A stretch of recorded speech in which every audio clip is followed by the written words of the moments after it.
నిశ్చయంగా మానవుడు పెద్ద నష్టానికి గురై ఉన్నాడు. ఈ చివరి దైవ గ్రంథంలో ఒక చిన్న అధ్యాయం ఉంటుంది. ఆ చిన్న అధ్యాయంలో దైవం ఏం చెప్పాడంటే, కాలము సాక్షిగా మానవుడు పెద్ద నష్టానికి గురై ఉన్నాడు. ఇంతకుముందు ఒకసారి నేను ఇది చెప్పాను అనుకుంటాను మీ ముందు. కాలం సాక్షిగా అంటే ఎవరికి ఇచ్చిన కాలం వాళ్ళది, పుట్టిన కాడ నుంచి మరణించేదాకా ఎవరికి ఇచ్చిన ఆయుష్, వాళ్ళ ఆయుష్నే వాళ్ళకి సాక్ష్యంగా పెట్టాడు. ఆ కాలంతో పాటు ఈ కాలం కూడా, పగలు రాత్రులు ఏదైతే ఉందో, వర్షాకాలం, శీతాకాలం, ఎండాకాలం, పగలు రాత్రులు నువ్వు గడిపిన కాలం, ఆ కాలం అన్నమాట.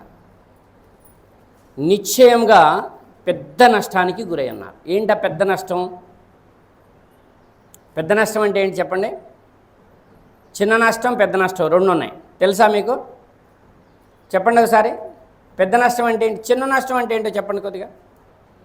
నేను ఒక వ్యాపారం ప్రారంభించాను, ఆశించాను బాగానే లాభాలు వస్తాయని. 6 నెలలు అయింది, సంవత్సరం అయింది.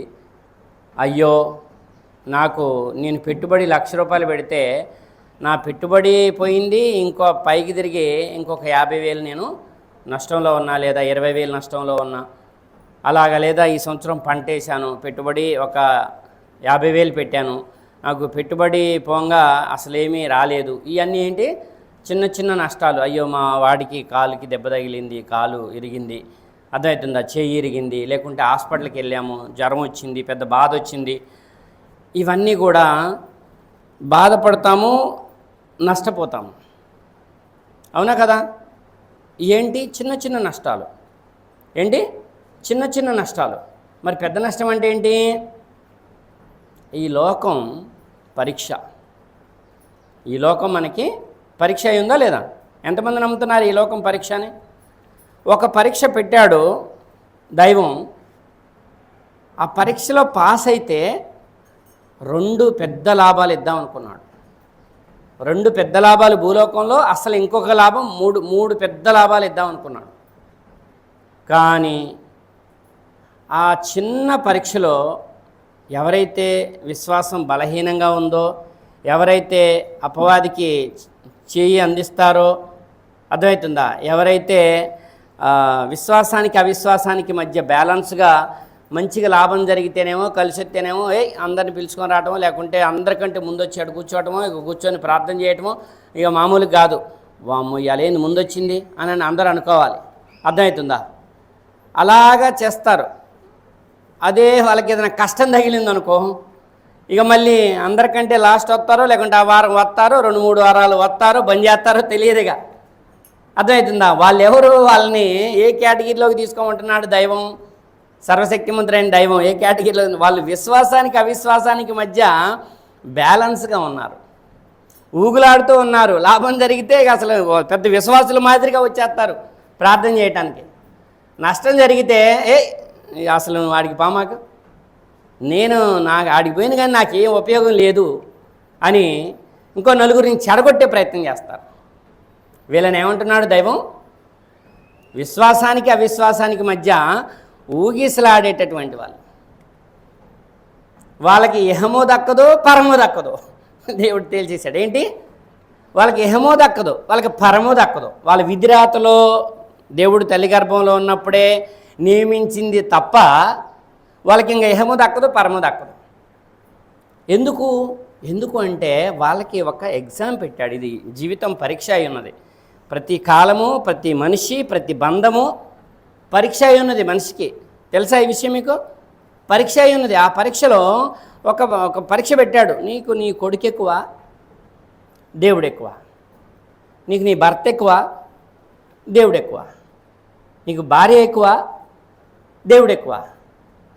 ఈ పంటలో కొద్దిగా నష్టం కలగజేస్తే, అంటే పరీక్ష కదా, పిల్లగాడు కూడా ఎగ్జామ్కి వెళ్ళాలి కదా, వెళ్ళాలంటే చదవాలి కదా. ముందు చదవాలంటే కొద్దిగా నిద్ర త్యాగం చేయాలి, అన్నీ టైం తీసి సార్ కొట్టినా, సార్ గద్దిచ్చినా అలా కష్టపడి చదువుకుంటేనే అతడు ప్రయోజకుడు అవుతాడు. అలా కాదు, అన్ని క్లాసులన్నీ ఎగ్గొడతాను, తర్వాత పోయి పరీక్ష రాస్తానంటే పాస్ అవుతారా, ఫెయిల్ అవుతారా? ఫెయిల్ అవుతారు. అలాగే ఈ పరీక్ష పెట్టాడు. అందరికంటే మనకి ఎవరు ముఖ్యం? అందరికంటే దేవుడే ముఖ్యం. ఎవరైతే దేవుణ్ణి తన భార్య పిల్లల కంటే, తన భర్త పిల్లల కంటే, గుర్తుపెట్టుకోండి, భార్య పిల్లల కంటే, పురుషులైతే భర్త, స్త్రీలైతే భర్త పిల్లల కంటే, తన ఆస్తిపాస్తుల కంటే, ఏం చెప్పండి, తన ఆస్తిపాస్తుల కంటే, ఆ తర్వాత భార్య పిల్లల కంటే, ఆ తర్వాత తన శరీరం కంటే, అర్థమవుతుందా, తన తల్లిదండ్రుల కంటే, తన శరీరం కంటే, తన ప్రాణం కంటే ఎక్కువగా దేవుణ్ణి ప్రేమించనంత వరకు మీరు సరియైన విశ్వాస స్థాయికి చేరుకోలేదు. చిన్న విషయమా ఇది? ఎందుకు ఈ మాట చెప్తున్నాడు? అదేంటి, నా తల్లి కంటే ఎక్కువ ప్రేమించాలా దేవుణ్ణి, నా ఆస్తి కంటే ఎక్కువ ప్రేమించాలా దేవుణ్ణి, నా భర్త కంటే ఎక్కువ ప్రేమించాలా దేవుణ్ణి అని మీకు ఆలోచన రావచ్చు. ఇలాంటి విశ్వాసాలు మీరు చెప్తారా అని మీరు అడగొచ్చు. నన్ను అడగండి, తప్పలేదు. ఎందుకంటే బంధాలు ఎవరు పెట్టారమ్మా? దైవమే పెట్టాడు, దేవుడే పెట్టాడు బంధాలు. ఒక రోజు రానున్నది, అది మనందరికీ తెలుసు.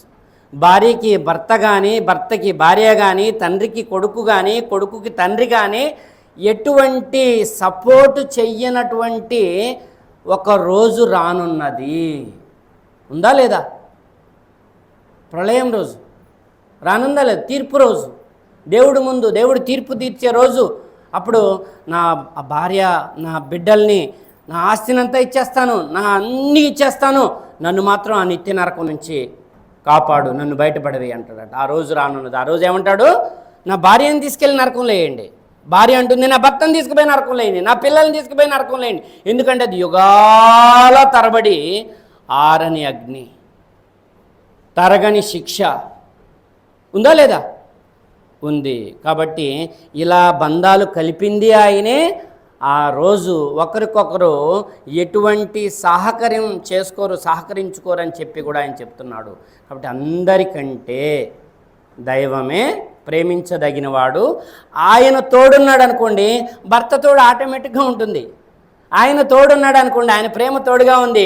భార్య తోడు, భార్య ప్రేమ ఆటోమేటిక్గా ఉంటుంది. పిల్లలు కూడా, దేవా నీకు అప్పచెప్తున్నాను, ఇంట్లో ఉన్నంత వరకే నేను చూసుకోగలుగుతాను, ఇంట్లో కూడా నువ్వే చూసుకోగలుగుతావు, కానీ చిన్న బాధ్యత నాకు అప్పచెప్పావు, ఇంట్లో ఉన్నంత వరకు నేను నా పిల్లల్ని, నా భర్తని చూసుకోగలుగుతాను. గడప దాటి బయటికి వెళ్ళారంటే నువ్వు తోడుగా ఉండు, నువ్వు రక్షించు, నువ్వు కాపాడు, నువ్వు దయచూపు. వాళ్ళు చెడు వైపు నడవకుండా, ఆపదల నుంచి, కష్టాలు పాలు కాకుండా, ఆపదల పాలు కాకుండా వారిని కాపాడు అని చెప్పి ప్రార్థన నిత్యం చేసుకుంటూ ఉండాలి. తన ప్రాణం కంటే ఎక్కువ దేవుణ్ణి ప్రేమించే వాళ్ళని దేవుడు ఏం చేస్తాడు? ఎక్కువగా ప్రేమిస్తాడు. ఏది కావాలి మనకి? దేవుడు ఎక్కువగా ప్రేమిస్తే మీ ప్రార్థనలన్నీ నెరవేరుతాయా? నెరవేరవా? నెరవేరుతాయి.